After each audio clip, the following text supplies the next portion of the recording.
To any young person, a single pimple or blemish is enough to throw them into a state of frustration and distress.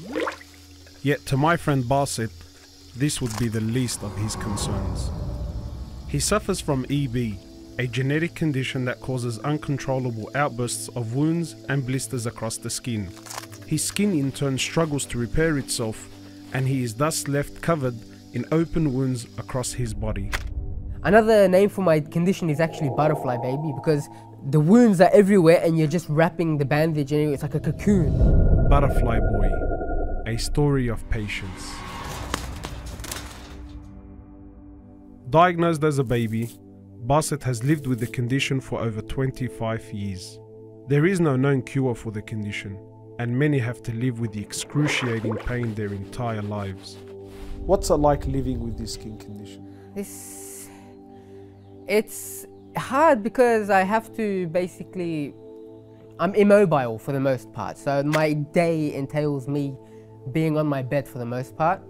I can't really walk. You just look at the way people walk and run and you can't help but think, I wish I could do that. Like, how does that feel? As difficult as this was all to hear, the treatment process Basit goes through is another tribulation in and of itself. For hours on end, he sits like this, cutting, wrapping, bandaging, and applying ointment just to maintain the status of his condition. Basit, do you do this every day? Every day. If I don't do it every day, it passes and oozes and smells and stuff, so I've got to do it every day. On a bath day, it takes 6 hours. On a normal everyday thing, it takes like 4 hours. I couldn't fathom the magnitude of what he goes through every single day. I couldn't imagine what it was like to be locked in a room for up to 7 hours on end, crouched over in painstaking treatment. It kind of reminded me of the story of Ayub, the great prophet of Allah, who was also afflicted with an agonizing skin condition that left him bedridden and outcasted from society. Yet despite it all, his heart was able to remain firm, a challenge that Basit finds himself facing every single day. How important is faith to you in your condition? I think without faith, if I'm brutally honest, what is my life without faith? I would have considered suicide a long time ago, because I don't know. For me personally, I'm speaking to myself.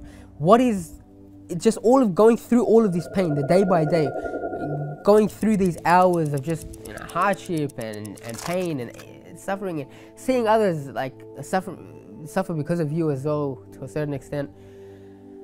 And what's the point? What's the point? If there's no faith, what's the point? If at the end there's nothing there, what's the point?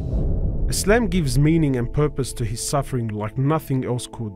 It was simple: stay patient today and attain Allah's pleasure tomorrow. When I hear about the mercy of Allah subhanahu wa ta'ala, when I hear about His promise, the thought of being able to be with Him, persevering and struggling to be with Him, like faith, it's something that's so easy for me to reconcile with as well. It's like, this is not our utopia.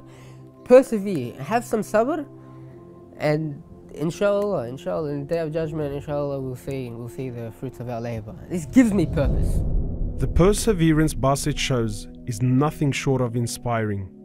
He understands that life is a test, and he's in a race to stay steadfast until the very end. 2 years ago, Basit's older brother Milad preceded him in this race and sadly passed away. Like Basit, Milad also suffered from EB, but in his case, it was much worse. And how was that like to lose your brother? It's really hard. It's really hard in that sense when you lose a part of you. Not having him around, that support, I learned so much from him. I think a lot of my ability to tolerate and my strength comes from seeing him being so much worse than I am. When I would think of how much he would suffer and struggle, and like, it's just, Allah subhanahu wa ta'ala chose both of us. He just picked us out from all of the creation, just picked us out and just giving us bonus points, just bonus points. In the day of judgment, inshallah, for him especially, imagine the rank that he would be with his patience as well that I witnessed.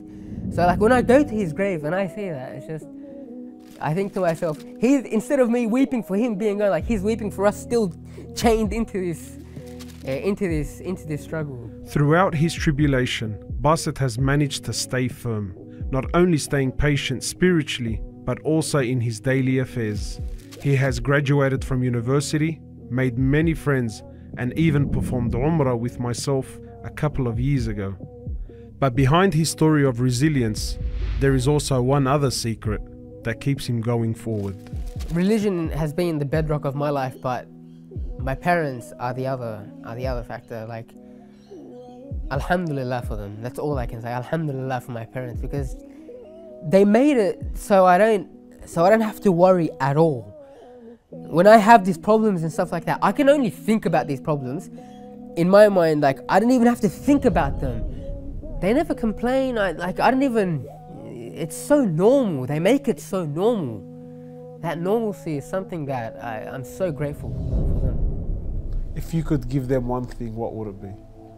I pray for my parents. I pray for my parents all the time. Like Firdaus al-A'la, if they could get Firdaus, if they could go to Jannah, more than anything, for me, for them to reunite in Jannah, more than anything, like for us to reunite in Jannah. Because for me, deep down, I feel like this is a test, and I can feel that this is a test. And I thank Allah subhanahu wa ta'ala for making me feel that it's a test. The real life, when I will actually wake up with my family, inshallah, is in the next life. I can't forget that. I can't forget that. Basit's story is truly a modern example of patience that we can all admire and learn from. I ask Allah to raise Basit amongst the patient, to make him of those whom He loves, and of course, those who are rewarded in abundance.